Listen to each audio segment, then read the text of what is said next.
Medicine Show. My name is Dr. Coleman, and in this episode we are going to be reviewing 3 more heart murmurs. These murmurs include the ejection systolic murmur with a split S2 found in atrial septal defect, the pansystolic murmur found in ventricular septal defect, and the machinery murmur found in the patent ductus arteriosus.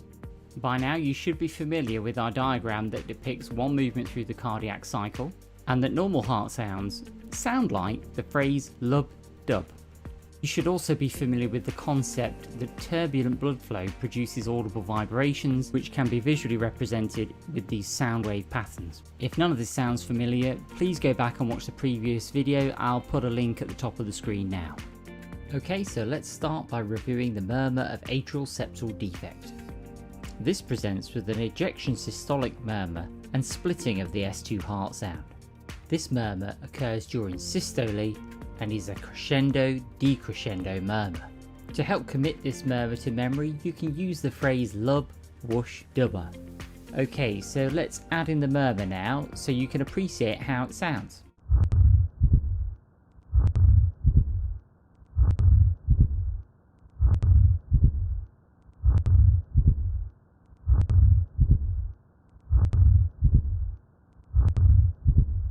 Okay, so let's take a moment now to look at the atrial septal defect and how the murmur occurs. Here is our diagram of the heart. Let's remove the pulmonary artery and the aorta so that we can get a closer look at what's going on.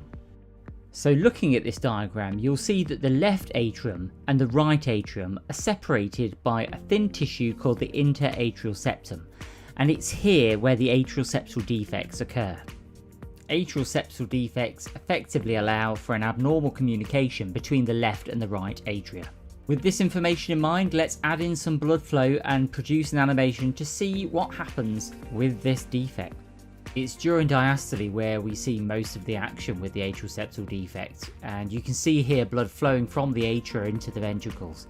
But if we remove the aorta and the pulmonary artery, we can get a closer look at what is happening. Blood pressure in the left side of the heart is naturally higher than that in the right side of the heart, and this produces a pressure gradient that allows blood to flow from the left atrium into the right atrium. This is known as a left to right shunt. The key point to take away here is that the left to right shunt allows increased volume of blood to enter the right atrium and subsequently the right ventricle. So let's continue now by adding back in the aorta and the pulmonary artery. As usual, the S1 heart sound is produced by closure of the mitral and tricuspid valves, and this produces the sound lub. Systole then occurs, and during this time the ventricles contract and force blood through the pulmonary and the aortic valves, and it's the increased volume of blood in the right ventricle being forced through the pulmonary valve that produces turbulent blood flow, resulting in our crescendo-decrescendo systolic murmur. As systole comes to an end, the aortic valve closes as normal, producing the first half of the S2 heart sound. The second half of the S2 heart sound is produced by delayed closure of the pulmonary valve, and this delay occurs again because of the increased volume of blood flowing out of the right ventricle. So let's watch this process now in an animation with the murmur added in.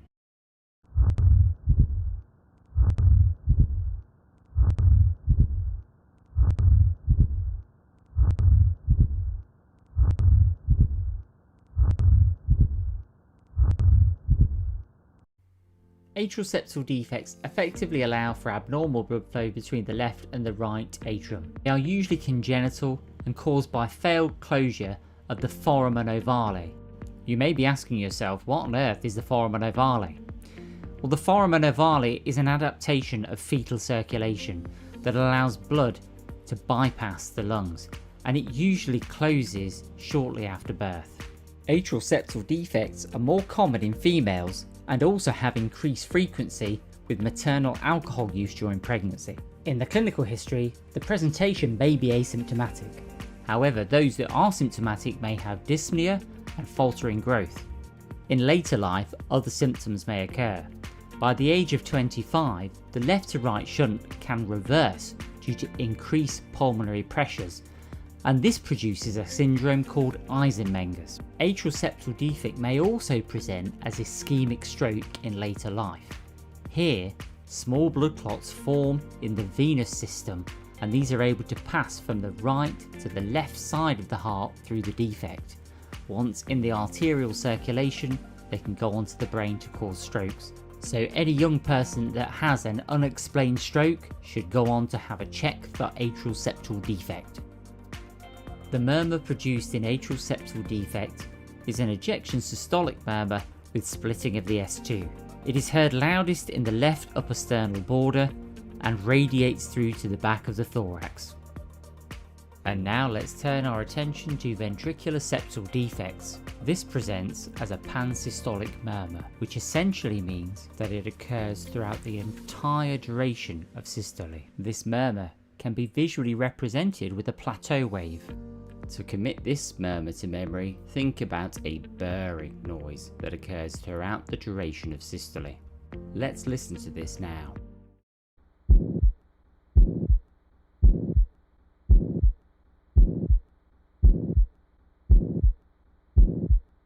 Let's take a moment to look at the anatomy of the ventricular septal defect. The left and right ventricle are separated by a thin membrane of tissue known as the interventricular septum. It is here where ventricular septal defects occur. This defect allows for an abnormal communication between the left and the right ventricle.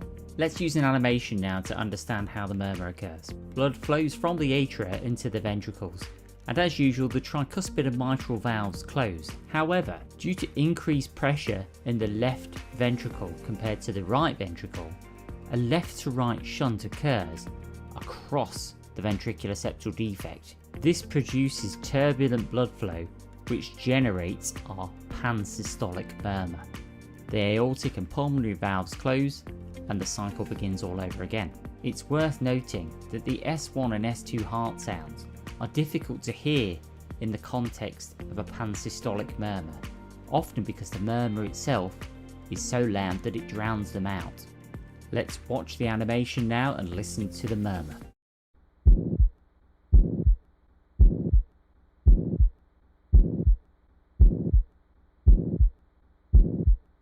Let's pause for a moment to learn more about ventricular septal defects.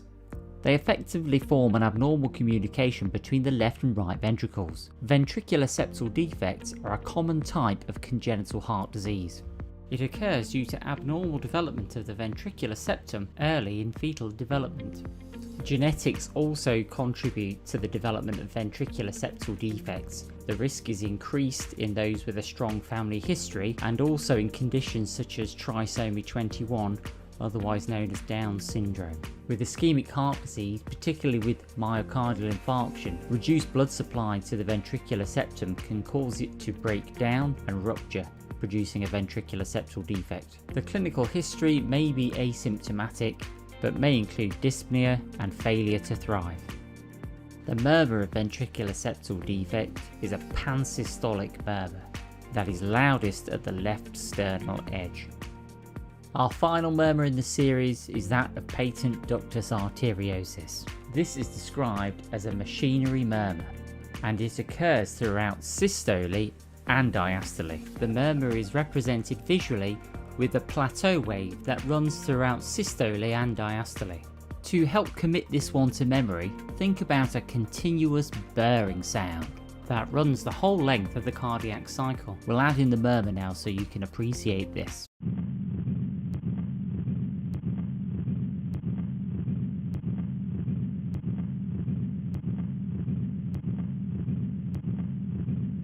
The ductus arteriosus is a fetal vascular structure that allows blood to bypass the lungs during fetal development. It usually closes 48 hours after birth, but if it remains patent, then it allows an abnormal communication between the aorta and the pulmonary artery.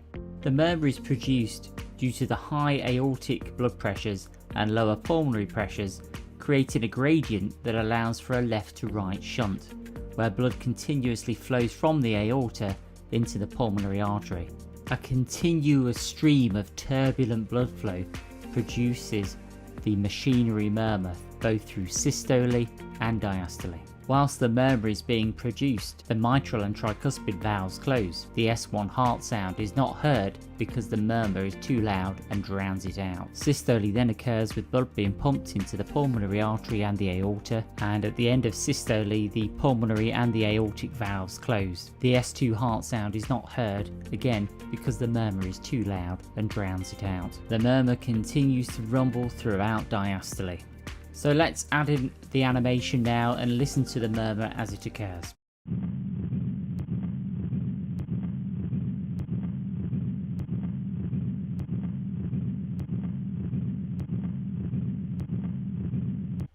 So the patent ductus arteriosus is the persistence of a fetal vascular structure after birth. There is increased risk of developing this condition with premature birth, with maternal rubella infection during pregnancy, and with female gender.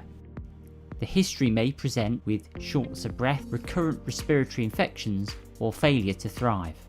Patent ductus arteriosus produces a machinery murmur, which is a low-pitched rumbling murmur that is continuous throughout systole and diastole. It is loudest in the left infraclavicular area. Other signs you may see on clinical examination is a systolic thrill, bounding peripheral pulse, and a widened pulse pressure.